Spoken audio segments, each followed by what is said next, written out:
रतन टाटा एक ऐसा नाम जो भारत के लिए इज्जत, खिदमत और कामयाबी की अलामत बन गया। क्या आप जानते हैं कि कैसे टाटा कंपनी 21,000 और एक ख्वाब के साथ शुरू होकर 10 लाख लोगों को रोजगार देने लगी। टेटली चाय से लेकर जैगवार लैंड रोवर कार और नमक बनाने से लेकर तैयारा उड़ाने और बेहतरीन लग्जरी होटलों का ग्रुप कायम करने तक का यह सफर कैसे तय हुआ। आपको तो यह भी नहीं मालूम होगा कि इंडियन एटॉमिक रिसर्च में भी टाटा ने सपोर्ट किया था। क्या आपको पता है कि भारत का पहला ओलंपिक गोल्ड मेडल लाने में टाटा ने कैसे मदद की थी? इसका मतलब है कि रतन टाटा की जिंदगी सिर्फ कारोबारी कामयाबियों तक महदूद नहीं थी, बल्कि उसके पीछे कुछ ऐसी कहानियां भी हैं जो शायद आपने कभी ना सुनी। उन्होंने शादी क्यों ना की, कौन सा राज वो अपने साथ लेकर चले गए, और क्या टाटा ग्रुप उनके बगैर भी अपना नाम जिंदा रख सकेगा? हम आपको सुनाएंगे भारत के एक मोतबर और खिदमत खलक के जज्बे से सरशार रतन टाटा की कहानी इन फामोस कॉपी की जुबानी। मैं हूं अदनान शमीर। आपसे गुजारिश है कि अगर आप हमारे इस चैनल पर नए आए हैं तो वीडियो को लाइक कीजिए और हमारे इस चैनल को सब्सक्राइब कीजिए। एक भारतीय कहावत है कि इंसानों में नाटा, जूतों में बाटा और सामान में टाटा बहुत मजबूत है।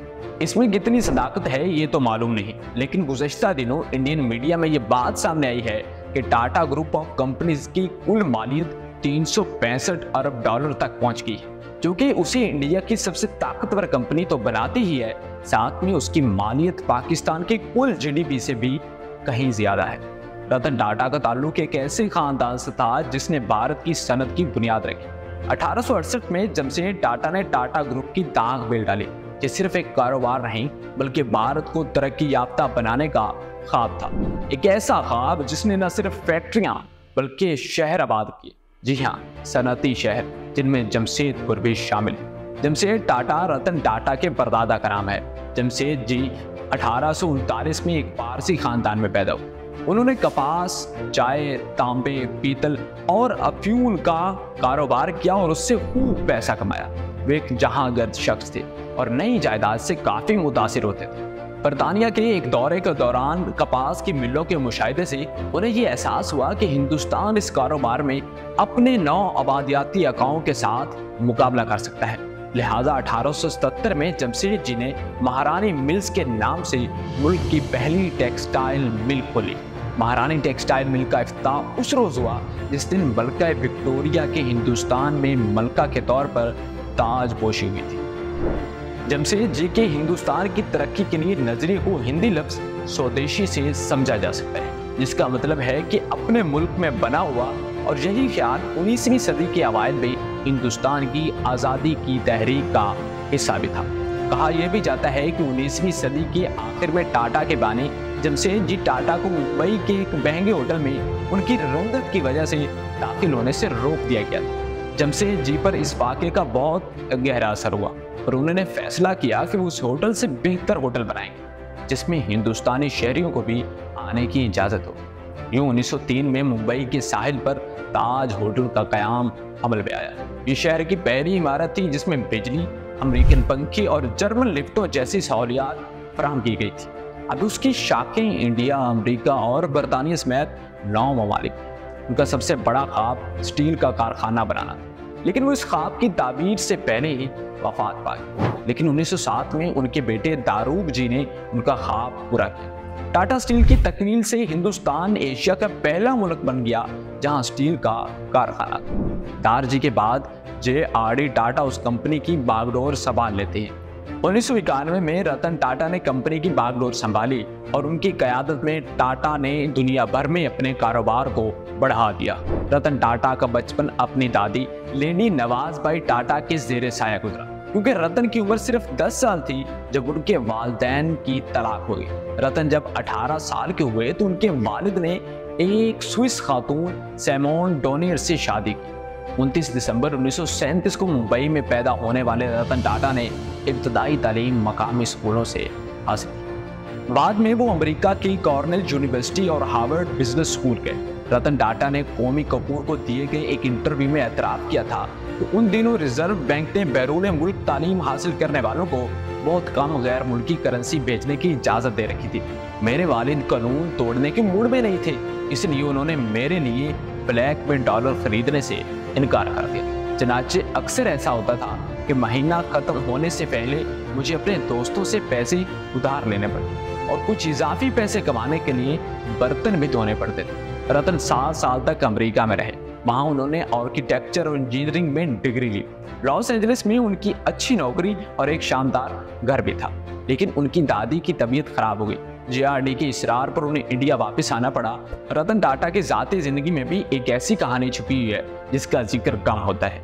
अमेरिका में तालीम के दौरान रतन टाटा को एक लड़की से मोहब्बत हो गई थी और दोनों ने शादी का इरादा कर लिया। उनकी अमेरिकी गर्लफ्रेंड भी उनके साथ इंडिया आई थी और यहाँ की जिंदगी से आमांगरा हो सकी और फिर वापस अमेरिका चली गई। और यूं शायद इसी वजह से रतन टाटा ने सारी जिंदगी शादी नहीं की और उन्होंने काम मजदूर की तरह नीले रंग का लिबास पहनकर मुलाजमत का आगाज किया।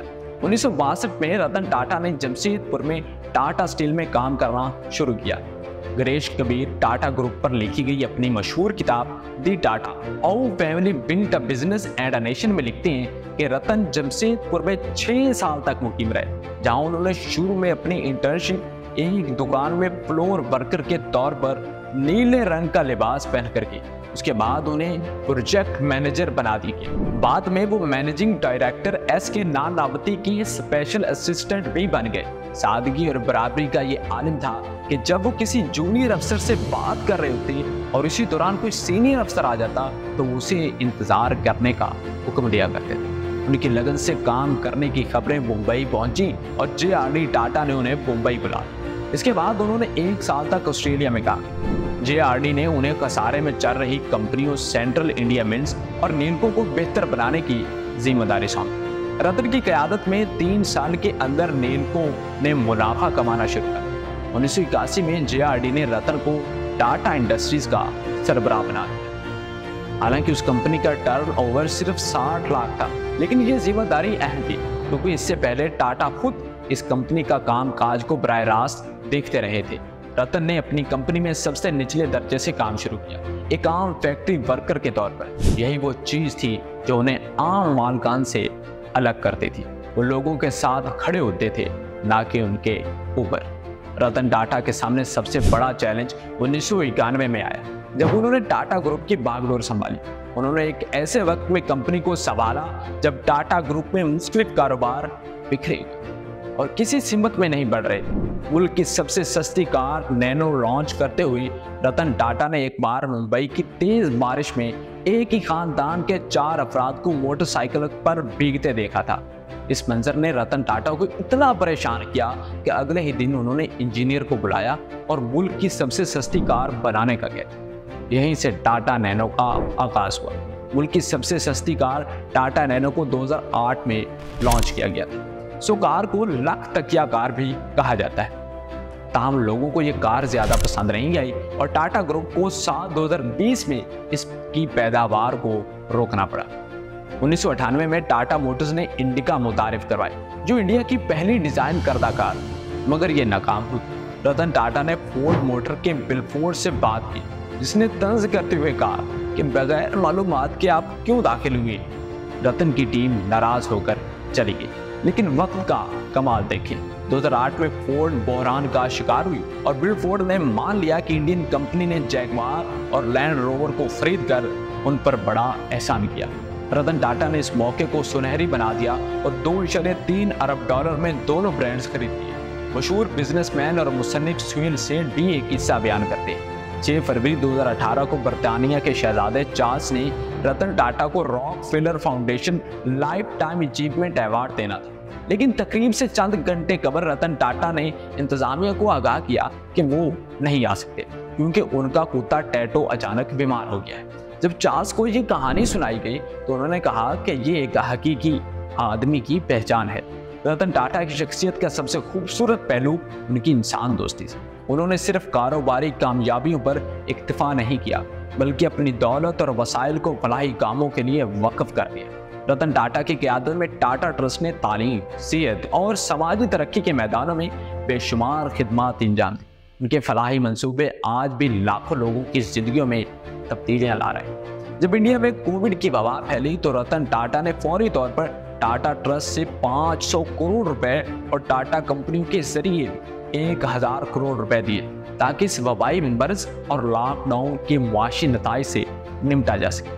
रतन टाटा पहले शख्स थे जिन्होंने अपने लग्जरी होटलों को डॉक्टरों और हेल्थ वर्कर्स की रिहायशगाह के लिए इस्तेमाल करने की पेशकश की, जो खुद को शदीद खतरे में डालने वाली बात। आज भी इंडिया के ट्रक ड्राइवर्स अपनी गाड़ियों के अकबी हिस्से पर ओके टाटा लिखते हैं ताकि ये जाहिर किया जा सके कि ट्रक टाटा का है, इसलिए काबिल एतमाद है। टाटा ने आलमी दुनिया पर अपना नक्श छोड़ा है। ये कंपनी जैगवार और लैंड रोवर कारें तैयार करती है और टाटा कंसल्टेंसी सर्विसेज दुनिया की मशहूर सॉफ्टवेयर कंपनियों में से भी एक है। टाटा ग्रुप के मुनाफा में उस कंपनी का 60% हिस्सा था। किसी भी इंडियन फर्म के मुकाबले में उस कंपनी की कैपिटलाइजेशन सबसे ज्यादा थी, हत्ता कि अंबानी की रिलायंस से भी आगे थी। रतन टाटा ने 28 दिसंबर 2012 को टाटा ग्रुप के एग्जीक्यूटिव चेयरमैन के ओहदे से रिटायरमेंट ली, जब वो 75 साल के हुए। रिटायरमेंट के बाद साइरस मिस्ट्री ने उनकी जगह संभाली, लेकिन 2016 में मुख्तसर मुद्दत के लिए रतन टाटा को दोबारा अबूरी चेयरमैन बनाया गया। यूं रतन टाटा की जिंदगी कामयाबियों और फलाही कामों से भरी पड़ी है। इस बात का वाज़ेह सबूत ये है कि उनकी कंपनियां 100 से ज़ायद ममालिक में मौजूद है। रतन टाटा की कहानी हमें सिखाती है कि कामयाबी का मतलब सिर्फ दौलत जमा करना नहीं, बल्कि इंसानियत और असूलों को मुकद्दम रखना है। उन्होंने अपनी ज़ाती ख्वाबों की कुर्बानी दी, मगर दूसरों के ख्वाब पूरे करने के लिए अपनी ज़िंदगी वक़्फ़ कर दी। 165 बिलियन डॉलर्स के मालिक रतन टाटा 86 साल की उम्र में 9 अक्टूबर को चल बसे। रतन के इंतकाल के बाद उनके सौतेले भाई नोएल टाटा को टाटा ट्रस्ट का सरबराह बना दिया गया है। नाजरीन, आपको क्या लगता है कि रतन टाटा के जाने के बाद टाटा ग्रुप मजीद तरक्की कर सकेगा या फिर फ्लॉप हो जाएगा? अपनी राय कमेंट सेक्शन में जरूर दीजिएगा। अपने मेजबान अदनान शमीर को दीजिए इजाजत। अल्लाह ने